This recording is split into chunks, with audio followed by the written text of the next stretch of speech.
My name is Mike Mann, and I am a storyteller. That's my job. I go to schools and libraries and I tell stories. I really like this job, but I haven't always been a storyteller. I used to be a baker, and I worked as a baker for over 20 years. And I would get up early in the morning and I would come home from work, and often I would get home before my children got home from school.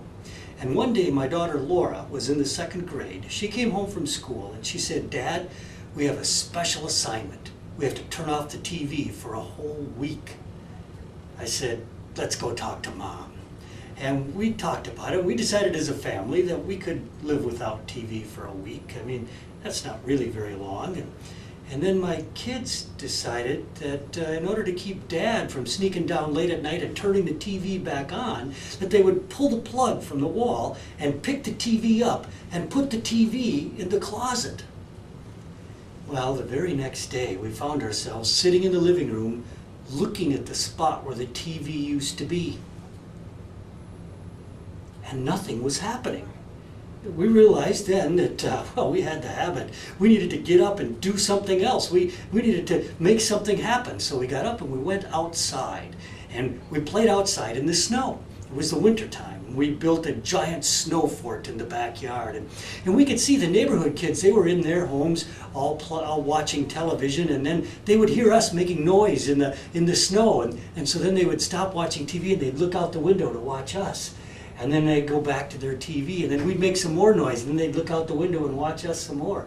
Well, soon they ran and got their jackets on. They came out and joined us, and by the end of the evening, there were 10 other kids from the neighborhood there, and we were building this giant snow fort.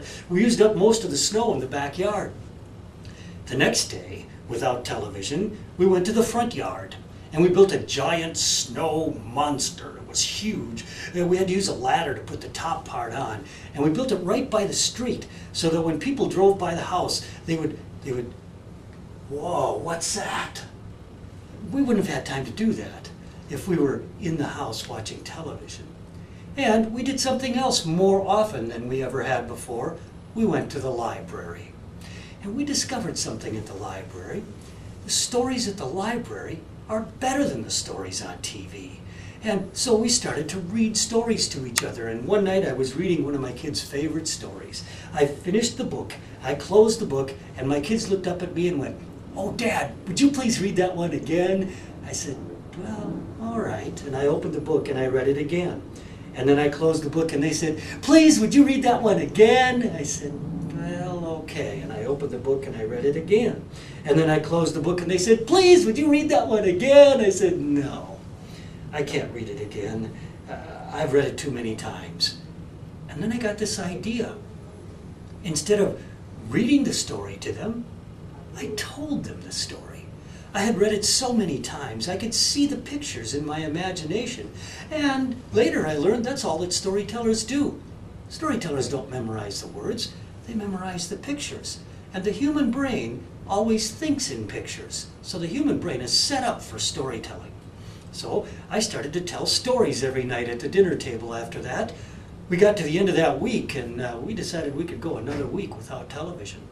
At the end of 2 weeks, we decided to try for a whole month without television. And at the end of the month, we decided to go 6 months without television. And at the end of 6 months, we decided to go for a whole year. We ended up leaving the TV in the closet for 3 years. And that was before we had a computer. So we had no television screen, no TV screen, no Game Boy, no DVD, no Nintendo, no Xbox, no electronic screens in the house at all for 3 years. And we didn't turn blue. And we didn't blow up. We had a great time. Now we did bring the TV back out. We put it down in the basement because we had filled in the spot where the TV used to be in the living room with a bookcase. And once in a while we watch something on TV because sometimes there's good stuff on TV and you wouldn't want to miss it. But we don't walk into the house every day and turn the television on to see if there's something on, because there's always something on. But it isn't always very good for you. In fact, we now know, because television has been in America for over 50 years, that if you want to grow up healthier, happier, and smarter, you need to spend less time and in front of an electronic screen and more time doing other things like riding a bike, like swimming, like playing in the snow, like doing board games, like doing puzzles, like playing with your friends, like all those great things that children need to do. It's very important for their brains. And of course, like telling them a story. So I would encourage everybody, first chance you get, to learn a story that you can tell to your children, because it really helps those brains and that imagination.